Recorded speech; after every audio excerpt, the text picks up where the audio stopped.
बिस्मिल्लाहिर्रहमानिर्रहीम। अस्सलाम वालेकुम दोस्तों, मैं हूं कमरान। प्रॉक्समॉक्स के लेसन 20 के अंदर मैं आपको how to change VMID in Proxmox VE 8.3 के बारे में बताऊंगा। तो चलिए इस एक्टिविटी को परफॉर्म करते हैं। मैं अपने प्रॉक्समॉक्स सर्वर पे आ गया हूं। यहाँ लेफ़्ट साइड पे मेरी मशीन्स हैं और उनके साथ उनकी ID है। लेट्स सपोज आपकी कोई भी ID है, अगर आप किसी मशीन की या सब मशीनों की ID चेंज करना चाह रहे हैं जो इनके शुरू में है, जिस तरह 100, 101, 102, 3, 4, 5, आपकी जो भी मशीन है आप उनका ID चेंज करना चाहते हैं तो कैसे चेंज करेंगे।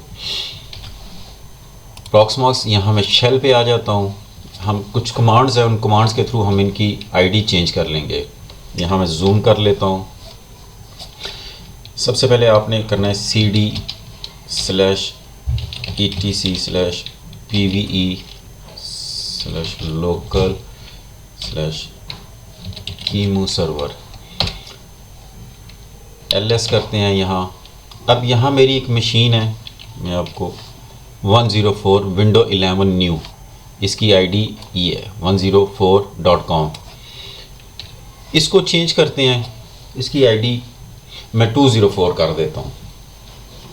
अब सबसे पहले मैं यहाँ CP की कमांड लगाता हूँ, CP 104, और टैब प्रेस करता हूँ, कमांड कंप्लीट हो जाती है। अब इसको मैं 204 कर देता हूँ। आपने कुछ भी नाम रखना हो। ये हो गया। LS करते हैं। अब 104 और यहाँ 204 उसने कर दिया है, उसकी कॉपी बना दी, ये आ गई 204। अब क्या करना है, रिमूव कर की कमांड लगानी है, रिमूव 104। मैं इसको रिमूव करता हूँ, LS करता हूँ। अब 204 आ गया मेरे पास, ये आ गया। आपने एक करनी है, सब मशीनों की करनी है, प्रोसीजर सेम ही है। इसके बाद आपने आना है CD, सेकंड स्टेप जो है /dev/pve, यहाँ आ जाना है। यहाँ PW ठीक हो गया। LS करके चेक करते हैं, यहाँ मैं बड़ा कर लेता हूँ।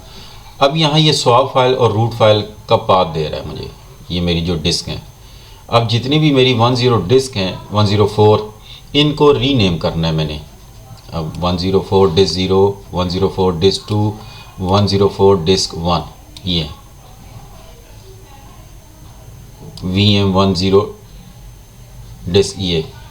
अब इनको जो है ना मैंने रीनेम करना है। जूम कर लेते हैं यहाँ से। यहाँ आपने करना है LV रीनेम और पाथ पूरा देना है। पाथ आपने देना है dev/pve/VM-104 डिस्क 0। इसको मैंने करना है VM/204, क्योंकि मैंने रखा था उसका नाम -dis के डिस्क/0। इंटर करते हैं, रीनेम कर दिया इसने, ये यहाँ से आप देख सकते हैं रीनेम। अब जितनी भी मेरी 104 की सारी डिस्क हैं वो सारी मैंने रीनेम कर देनी है। यहाँ मैं अब करता हूँ 1, और यहाँ भी मैं 1 करके इसको भी रीनेम कर देता हूँ। इसके बाद 2 है और यहाँ भी मैं 2 कर देता हूँ।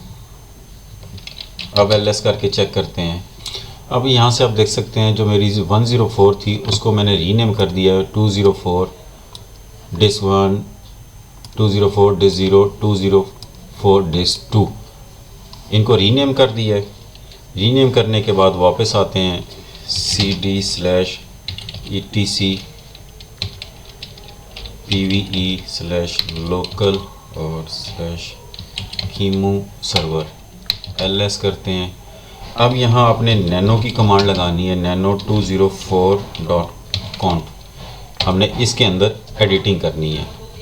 एडिट क्या करना है, हमने जहाँ 104 है वहाँ हमने उसका ID चेंज करके 204 कर देना है। 204 यहाँ कर दिया और इसके बाद नीचे आके चेक करते हैं स्कजी में, यहाँ 204, उसके बाद 204, 3 एंट्रियाँ थी, तीनों मैंने चेंज कर दी, 104 को 204 कर दिया। आपकी ये पॉसिबिलिटी है सम टाइम जो डाउन वर्जन है उसमें एक ही एंट्री होगी, ये वाली स्कजी 0 की, तो आपने उसकी यहाँ से आईडी चेंज कर देनी है। अगर 3 है तो आपने तीनों को चेंज कर देना है। चेंज करने के बाद आपने यहाँ कंट्रोल X करना है, Y प्रेस करके इंटर कर देना है। सेव हो गया। अब मैं अपनी इस मशीन पे आता हूँ और यहाँ हार्डवेयर पे क्लिक करता हूँ और यहाँ आपको दिखा देता हूँ, ये इसकी आईडी चेंज होगी 204 204 204 तीनों जगह। अब इसको स्टार्ट करके चेक कर लेते हैं, कंसोल पे आके चेक करते हैं आया हमारी मशीन परफेक्ट चल रही है। मशीन हमारी बूट हो रही है नेम चेंज होने के बाद। इस तरह आप अपनी सिंगल मशीन या सारी मशीनों के नाम चेंज करना चाहते हैं, किसी वजह से अगर आपको ज़रूरत पड़ जाती है इनकी आईडी चेंज करना, तो आप इस तरीके से विदाउट आप उसको रीइंस्टॉल किए हुए आप उसकी आईडी चेंज कर सकते हैं। ये आ गई मेरी मशीन, इसको लॉगिन कर लेते हैं यहाँ से, पासवर्ड इंटर करते हैं। मशीन मेरी बूट होके आ चुकी है। अब देख सकते हैं मैंने उसकी आईडी चेंज की और कुछ कमांड्स के थ्रू उसकी सेटिंग चेंज की और मशीन मेरी रीनेम हो चुकी है, यानी कि वीएम आईडी चेंज। इस तरह आप सिंगल या मल्टीपल वीएम्स की आप आईडी चेंज कर सकते हैं। इस वीडियो में इतना ही, मिलते हैं अपनी नेक्स्ट वीडियो में, तब तक के लिए अल्लाह हाफिज़।